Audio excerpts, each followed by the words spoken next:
Salut tout le monde, me revoilà après une grande absence et je vous ai manqué, pas vrai? Ok, c'est pas grave. Et donc qui dit longue absence dit beaucoup de retard à rattraper au niveau des films, et c'est pour ça qu'aujourd'hui je vais faire non pas une mais deux critiques en une. On va commencer par le premier film que j'ai vu, qui est Le Petit Prince de Mark Osborne, qui s'est tapé quand même des sacrées grosses stars au niveau du doublage.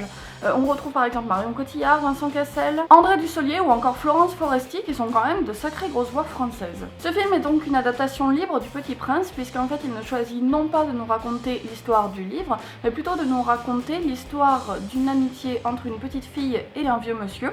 Et ce vieux monsieur, c'est lui qui va raconter l'histoire du Petit Prince à la jeune fille. On se concentre donc plus sur la relation de cet enfant avec ce vieil homme que sur réellement le livre du Petit Prince, même s'il est là pour appuyer les moments forts du film, mais aussi pour amorter toute la morale et pour soutenir tout le propos du film. Pour tout vous dire, s'il n'y avait pas eu les 10 dernières minutes du film qui pour moi gâchent un petit peu le plaisir, ce film aurait été largement et de très très loin le meilleur film d'animation que j'ai vu depuis les au moins 10 dernières années. On y retrouve en effet la recette de tous les films qui sont marquants, bien foutus et très intelligents. L'histoire est très bien racontée, est prenante et passionnante, et elle pourra toucher un très grand nombre de personnes puisqu'elle parle de choses très universelles. L'animation est absolument magnifique puisqu'on alterne des passages en animation 3D traditionnelle, mais aussi des passages en animation en stop motion avec du papier. Ces moments sont absolument magnifiques et arrivent à rendre toute la poésie du récit avec une poésie visuelle. Les musiques et la bande-son de manière générale sont absolument fabuleuses et arrivent vraiment à corroborer tous les moments et à corroborer les propos, vraiment.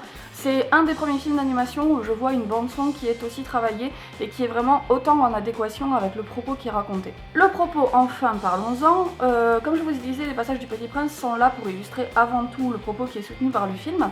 Et le propos qui est soutenu par le film, c'est que grandir n'est pas forcément une fatalité, que devenir adulte ce n'est pas forcément devenir quelqu'un de gris, de terne, de triste, et qu'on peut très bien grandir, subir les épreuves de la vie en gardant son âme d'enfant, qu'il faut toujours rester curieux, éveillé, émerveillé par les choses. C'est donc un propos qui est très universel et qui est très bien servi dans ce film. Au-delà de ça, je trouve aussi que les histoires parallèles en soi, narrativement parlant, fonctionnent très très bien. On retrouve des moments clés à chaque fois qui sont très bouleversants, qui sont très émouvants et qui donnent vraiment un très bon rythme à ce film et une très bonne narration. De par l'universalité de ses propos et ses moments très émouvants, ce film risque de beaucoup vous faire pleurer. En tout cas, moi ça a été le cas. Il est très très bouleversant et je pense que c'est vraiment un film qui remet en question. Et quand on sort de cette séance, on en sort changé. Et ça, il n'y a pas beaucoup de films qui sont capables à l'heure actuelle de nous faire cet effet-là. Parlons de sa relation avec le Petit Prince de Saint-Exupéry. Il faut savoir que moi, je n'ai pas lu le bouquin. Alors je sais que ça la fout mal pour quelqu'un qui est rentré en master de lettres, mais j'y suis allée avec ma mère qui, elle, adore Saint-Exupéry et particulièrement ce livre, Le Petit Prince étant son livre préféré. En tant que grande fan et aficionado, elle a trouvé que le propos avait été simplifié mais sans être biaisé. Elle a trouvé qu'il manquait certains passages, par exemple l'allumeur de réverbère, mais qu'à côté de ça, ce n'était pas non plus dénaturé, que Mark Osborne était vraiment quelqu'un qui avait voulu rester fidèle et qui avait compris l'œuvre de Saint-Exupéry.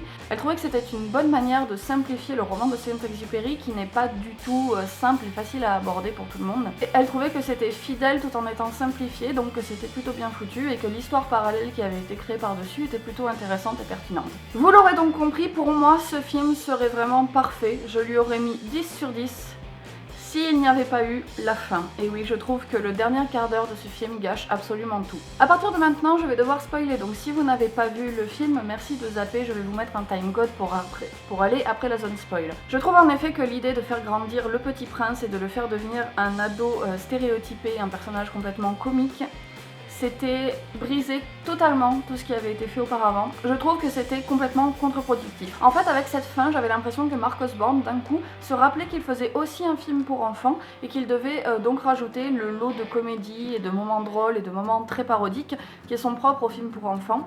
Et j'ai l'impression qu'il a voulu tout condenser en un quart d'heure, ça ne fonctionnait pas du tout. Le personnage du Petit Prince qui est comme ça caricaturé de manière très grossière, le Petit Prince qui devient adulte, c'est à mon sens et c'est même complètement contre-productif par rapport au propos du film sur le fait de rester enfant, sur le rêve, etc. Par contre, j'ai beaucoup aimé l'interprétation qu'il a fait de la fin du Petit Prince, c'est-à-dire que lui a imaginé le Petit Prince rentrant chez sa planète et retrouvant sa rose. Or, la dite rose serait morte, mais se serait réincarnée dans tous les levers de soleil. C'est quelque chose, je trouve, qui est très poétique, qui a un message très beau et très fort, très émouvant. Donc là, je trouvais que c'était une bonne réinterprétation et c'était une manière à lui de s'accaparer le mythe du Petit Prince. Ça fonctionnait. Par contre, le passage avant avec le Petit Prince adulte, ça c'est une hérésie, je trouve, pour moi. En bref, je vous conseille vraiment grandement d'aller voir ce film, je pense que vous passerez un très bon moment, même si vous allez beaucoup pleurer parce qu'il est très émouvant, et vous n'allez pas pleurer parce que c'est quelque chose de triste ou de très dur, vous allez pleurer parce que c'est très beau, très poétique, c'est très émouvant, et c'est vraiment des thèmes universels qui pourront plaire à tout le monde. Par contre, moi je trouve qu'il y a eu un gros défaut de communication, enfin comme très souvent. Le public visé par ce film n'est pas du tout les enfants, mais alors vraiment pas du tout. J'étais dans une salle avec que des enfants, les parents sont partis avec leurs enfants au bout de 20 minutes parce que ils n'étaient pas intéressés par ce film. En effet, ce film a vraiment un propos qu'on ne peut comprendre qu'une fois adulte, c'est-à-dire toute la mélancolie de l'enfance, toute la mélancolie du temps où l'on pouvait s'émerveiller d'un rien, cette complication qu'on a quand on passe à l'âge adulte, etc. Tu peux forcément pas le comprendre quand t'es enfant. Donc faites juste attention, si vous avez des enfants et que vous comptiez les emmener, ce n'est pas du tout le public visé par ce film. Ils risquent de ne pas passer un bon moment, ils risquent de passer à côté du propos du film. Ok, maintenant nous allons être dans un tout autre registre avec Sinister 2 de Ciarán Foy, qui n'est pas le même réalisateur que le premier film, hein, il faut le préciser. Film où l'on retrouve les acteurs Shannon Sossamon, James Ranson, Nicholas King, D'Artagnan Sloves. Voilà, entre autres. Sinister 2 se place donc après les événements du premier film. Donc je vous rappelle qu'une famille a été tuée par un enfant possédé par le Dabouk, qui est un démon qui rend les enfants maléfiques. On retrouve dans ce film en personnage principal le shérif qui avait mené les enquêtes du premier film et qui ici à nouveau va mener l'enquête puisqu'une nouvelle famille va être en prise avec ce démon. Alors il faut déjà savoir que moi j'étais pas une grande fan du premier film. En effet, j'avais trouvé que malgré des bonnes idées, par exemple cette réinterprétation du mythe du croque-mitaine, des images très dérangeantes d'enfants qui tuent leur famille et quelques passages un petit peu stressants, je trouvais que de manière générale il était un petit peu trop plat, pas très bien joué et jouant un petit peu trop sur le jumpscare. Donc je vous avoue que j'y suis allée en craignant un peu le pire pour Sinister 2. Je peux pas dire que c'est une catastrophe parce que le film est pas raté, c'est pas nul, mais ce n'est clairement ni très intéressant, ni très intelligent, ni très bien foutu, c'est un peu fade et sans saveur quoi. Malgré tout, il y a quelques passages qui sont réussis, je pense notamment à la bande son. La bande son est très bien foutue, on n'est pas évidemment au degré de la réussite de la bande son de It Follows, faut pas trop en demander non plus, mais la bande son est très bien. Et il y a aussi toutes les vidéos des enfants qui tuent leurs parents, qui sont, comme dans le premier film, très dérangeantes. Peut-être moins bien foutues que celles du premier film, mais néanmoins très efficaces, très réussies. Ce sont vraiment pour moi les seuls moments du film où il y a...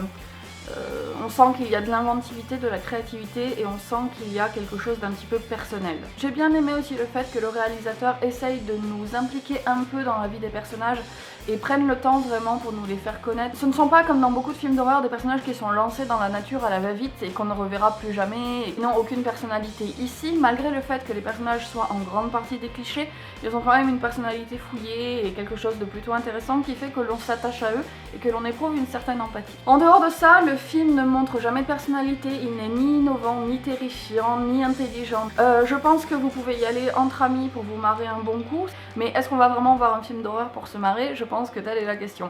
Si vous avez envie de voir un film d'horreur un petit peu nanar, allez-y, franchement. Mais en dehors de ça, c'est un film qui est archi cliché, qui est très bavard inutilement. On a tous les personnages à chaque instant du film qui nous expliquent ce qui est en train de se passer à l'écran. On a énormément de clichés avec tous les enfants. Par exemple, l'enfant qui est une copie conforme de Damien de la Malédiction, c'est-à-dire habillé en costard avec des cernes comme ça et qui parle comme un adulte.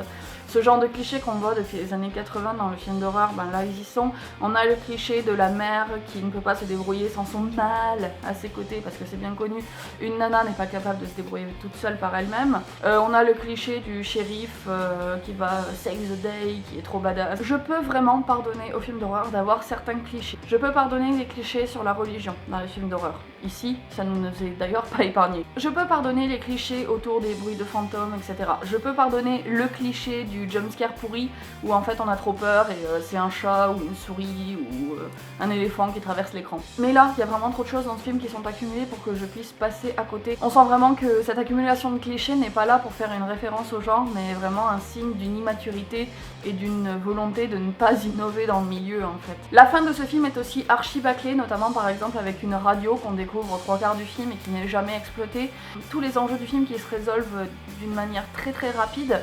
Les personnages que l'on a pris le temps de nous développer au final sont à la fin complètement bâclés, donc je ne sais pas ce qui s'est passé en cette fin de film, mais on a vraiment l'impression qu'il n'a pas eu le temps de finir le film comme il voudrait. Il y a quelque chose qui me rend un peu triste aussi, c'est qu'en cette fin de film on a un espèce de twist un peu merdique qui est imposé dans tous les films d'horreur de ces dernières générations et qui en fait laisse entendre qu'il y aurait un troisième volet. Et je pense que ce n'est vraiment pas la peine parce que déjà le premier volet était loin d'être un chef-d'œuvre mais avait quand même le mérite d'essayer de nouvelles choses. Le deuxième n'est pas innovant, n'est pas intéressant, mais bon, c'est pas une catastrophe. Je pense que le troisième on va vers la catastrophe par contre parce que on sent vraiment que le sujet a été épuisé. En bref, moi je dirais que Sinister 2 c'est comme les salsifis de la cantine, ça n'a pas de goût, ça n'a pas d'odeur, ça n'a pas de saveur, mais bon, vous pouvez y aller, ça va quand même pas vous tuer quoi. Voilà, ma vidéo est terminée, j'espère que ça vous aura plu. Alors je tiens quand même à faire une petite aparté et à m'excuser pour mon absence de ces derniers temps. J'ai eu un été particulièrement agité sur le plan personnel, j'ai eu pas mal de problèmes. J'ai aussi déménagé et là j'ai fait mon réaménagement au mois de septembre. Donc le décor risque aussi pas mal de changer parce que j'ai pas encore d'endroit fixe où tourner. Donc voilà, j'ai un petit peu de mal en ce moment à tourner mes vidéos. C'est pour ça que par exemple tous les projets que je vous avais annoncés en juin qui normalement devaient être faits pour septembre, pour l'instant c'est en stand-by. Je préfère me concentrer pour faire des critiques de films plus régulièrement et mieux et commencer à plus me poser dans mon nouvel appartement plutôt que de me lancer dans 3 milliards de projets et en fait faire une vidéo tous les 6 mois, c'est pas la peine quoi. Je m'appelle pas Antoine Daniel. Donc voilà, en attendant, je sais pas trop quand j'aurai le temps de retourner au cinéma. En attendant, vous pouvez toujours comme d'habitude me suivre sur Sens Critique, sur Facebook, etc. Et puis je vous dis à la prochaine, comme d'habitude, pour une nouvelle vidéo. Salut!